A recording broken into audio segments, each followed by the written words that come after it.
Hello and welcome to the channel. In governing or being a leader in general, it is not enough to talk. Words should be matched by actions. Nigeria leaders are known to be good talkers that rarely follow through. Obasanjo, Goodluck Jonathan, Muhammadu Buhari, the list goes on and dates back. One of the attributes of being a good leader is walking the talk.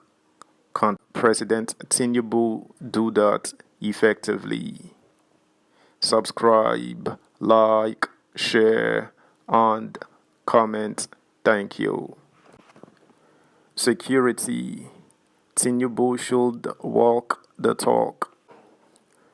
Section 14A, B, and C of the 1999 Constitution as amended is clear. Section 14A states lucidly that sovereignty belongs to the people of Nigeria, from whom government, through this constitution, derives all its powers and authority. Section 14B further states succinctly, the security and welfare of the people shall be the primary purpose of government. Section 14C states unmistakably that the participation by the people in their government shall be ensured in accordance with the provisions of this Constitution. The above section of the Constitution is in tandem with and draws huge inspiration from Article 3 of the Universal Declaration of Human Rights. Everyone has the right to life, liberty, and security of person, and Article 4 of the African Charter on Human and People's Rights.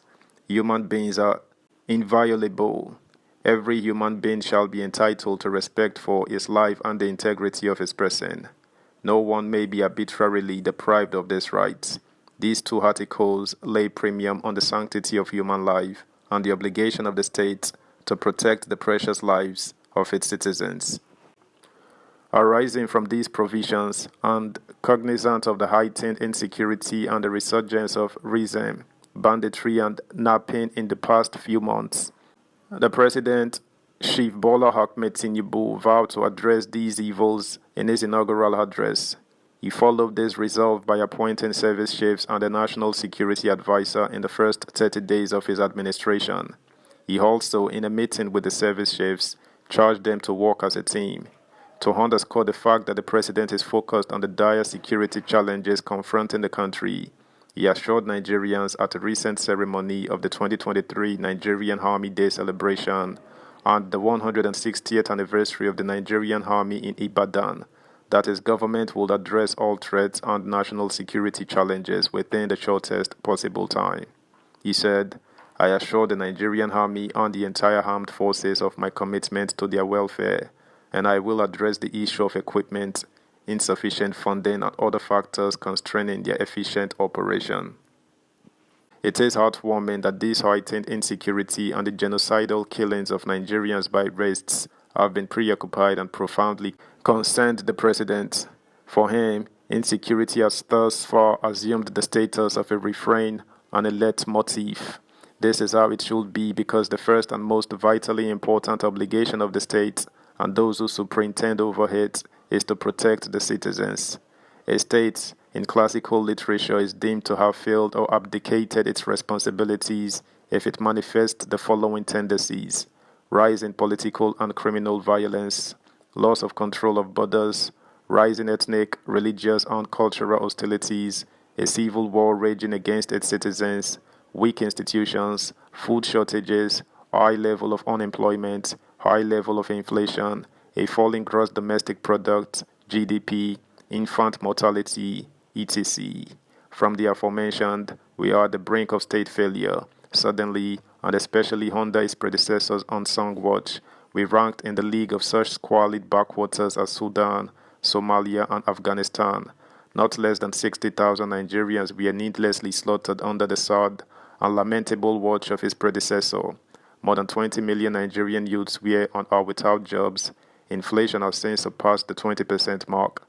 The northeastern states of Borno, Yobe, and Adamawa are threatened with hunger and malnutrition on account of protracted insurgency, with the insurgency now afflicting swaths of the northwest and north central. Hunger and food insecurity will soon pervade these geopolitical zones and the entire country. After all, These two zones had always been the food basket of the country. Apart from hunger and starvation, which loom large, precious lives continue to be lost after the recent genocidal killings, particularly in Plateau, Niger, Zamfara, and Kaduna states. Scores have been recklessly and malevolently killed by these races without let or hindrance and on a daily basis. The long and short of it is that this country faces a clear and existential danger posed by races, bandits, and nappers.